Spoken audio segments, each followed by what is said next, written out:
성경 수업을 걷다 오늘은 시편 63편입니다. 63편의 표제는 다윗이 유다 광야에 있을 때입니다. 다윗이 유다 광야에 있을 때는 사울에게서 도피하던 시절인 사무엘상 21장부터 23장일 수도 있고 압살롬의 반란으로 왕궁에서 피신할 때인 사무엘하 15장과 16장이 배경이 될 수 있는데요. 대부분의 학자들은 사무엘하 15장에서 16장인 압살롬의 반란 때를 63편의 배경으로 보고 있습니다. 이러한 정황을 고려하면 시인의 고백과 간구가 얼마나 간절한지를 우리는 알 수 있는 것입니다. 1절입니다. 하나님이여 주는 나의 하나님이시라. 내가 간절히 주를 찾되 물이 없어 마르고 황폐한 땅에서 내 영혼이 주를 갈망하며 내 육체가 주를 앙모하나이다. 시편에서는 고난에 처한 시인이 자신을 지탱해온 신앙의 대원칙을 선포하는 것으로 시를 시작하는 경우가 더러 있는데요.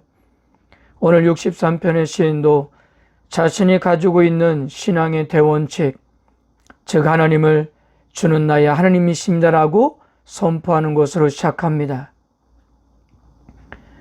그러나 시인이 발을 딛고 있는 사항은 녹록지 않아 보입니다. 마치 황량한 광야에서 물을 찾듯 애타는 심정으로 자신의 하나님을 찾고 있기 때문입니다. 시인은 자신의 전 존재의 위기를 영혼과 육체로 표현했는데요. 이 절망의 땅에서 시인이 눈을 들어 하나님을 바라봅니다. 하나님만이 시인의 유일한 소망이며 고난 중에 의지할 이는 하나님밖에 없었기 때문입니다. 2절에서 4절입니다. 내가 주의 권능과 영광을 보기 위하여 이와 같이 성새에서 주를 바라보나이다. 주의 인자하심이 생명보다 나음으로 내 입술이 주를 찬양할 것이라. 이러므로 나의 평생에 주를 송축하며 주의 이름으로 말미암아 나의 손을 들리이다. 시인은 하나님을 향한 갈망을 해결할 수 있는 길을 찾았는데요. 그것은 지리적인 배경을 바꿈으로써가 아니라 과거 성소에서 누렸던 만족스러운 경험을 되살리면서부터였습니다. 시인이 기억하는 것은 과거에 그가 성소에서 하나님을 바라보았을 때 자신의 영적 필요가 채워졌던 것이었는데요. 하나님의 권능과 영광 그리고 인자심에 대한 기억이었습니다. 따라서 주를 바라보나이다 라는 고백은 골똘히 주께 집중하거나 영적으로 그분을 감지한다는 의미인데요. 그래서 시인은 이곳 광야에서도 그분의 권능과 영광 그리고 인자하심을 기대하였던 것입니다. 그러므로 처음에는 마르고 건조한 입이 이제는 하나님에 대한 찬양과 송축으로 가득하게 되었던 거예요. 5절에서 7절입니다. 골수와 기름진 것을 먹음같이 나의 영혼이 만족할 것이라. 나의 입이 기쁜 입술로 주를 찬송하되 내가 나의 침상에서 주를 기억하며 새벽에 주의 말씀을 작은 소리로 읊조릴 때에 아우리니 주는 나의 도움이 되셨음이라. 내가 주의 날개 그늘에서 즐겁게 부르리이다. 골수와 기름진 것은 음식 가운데 가장 맛있는 것을 의미합니다. 즉 맛있는 음식을 먹을 때의 만족함 이상으로 하나님의 은혜는 시인에게 만족을 주었던 것입니다. 그리고 이러한 은혜를 경험한 자는 하나님을 찬양하지 않을 수가 없었던 거예요. 시인이 얼마나 하나님을 사모했는지 낮뿐만 아니라 밤에 잠자리에 들어서도 그 은혜를 묵상했던 것입니다. 하나님께 도움을 청할 때마다 한 번도 실망한 적이 없었는데요.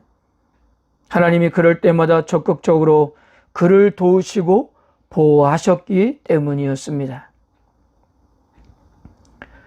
그러므로 시인이 유일하게 할 수 있고 하고 싶은 일은 그의 구원자 되신 하나님을 가까이 따르는 일뿐이었던 거예요. 8절, 나 영혼이 주를 가까이 따르르니 주의 오른손이 나를 붙드시거니와. 가까이 따르다는 마치 풀로 붙인 것처럼 딱 붙는다는 것을 의미하는데요. 이 표현은 하나님을 향한 시인의 충성심을 표현한 것입니다. 모든 어려움과 박탈감 속에서도 그는 여전히 하나님께 꼭 붙어 있었던 거예요. 지금의 상황에서 시인은 성소에 계신 하나님께 가까이 갈 수 없어도 거기에 머물며 자기 영혼이 만족함을 얻을 때까지 쉴 수 없는 것이 바로 그의 믿음이었습니다. 그리고 시인 자신이 광야에 있지만 가장 강력한 사랑으로 하나님과 확고하게 연결되고 있었던 것은요, 하나님의 오른손이 그를 확고하게 붙들고 있었기 때문입니다. 9절에서 11절입니다. 나의 영혼을 찾아 멸하라는 그들은 땅 깊은 곳에 들어가며 칼의 세력에 넘겨져 승량의 먹이가 되리이다. 왕은 하나님을 즐거워하리니 주께 맹세한 자마다 자랑할 것이나 거짓말하는 자의 입은 막히리로다. 마지막으로 시인은 자신의 속마음을 표현한다고 볼 수 있는데요. 그 대적에 대한 처분을 하나님께 맡깁니다. 심판은 하나님께 속해 있기 때문이에요. 앞서서 오늘 시편 63편의 배경이 사울에게서 도피한 시절과 압살롬의 반역으로 피신하던 시절이라고 했는데요. 이것이 정말 오늘 63편의 배경으로 맞다면 시인이 확신했던 대로 그의 생명을 쫓았던 두 사람 모두 다 칼에 삼켜졌다는 사실이었습니다. 사랑하는 성도 여러분, 언제나 고난은 느닷없이 찾아옵니다. 그래서 인생이 힘든 것이 아닐까 해요. 더욱이 무고한 일을 당할 경우에는 더 힘이 듭니다. 이럴 때 그 모든 고난과 역경을 이겨낼 수 있는 원동력은 지난날 우리에게 임한 하나님의 놀라운 은혜를 다시 기억하는 것입니다.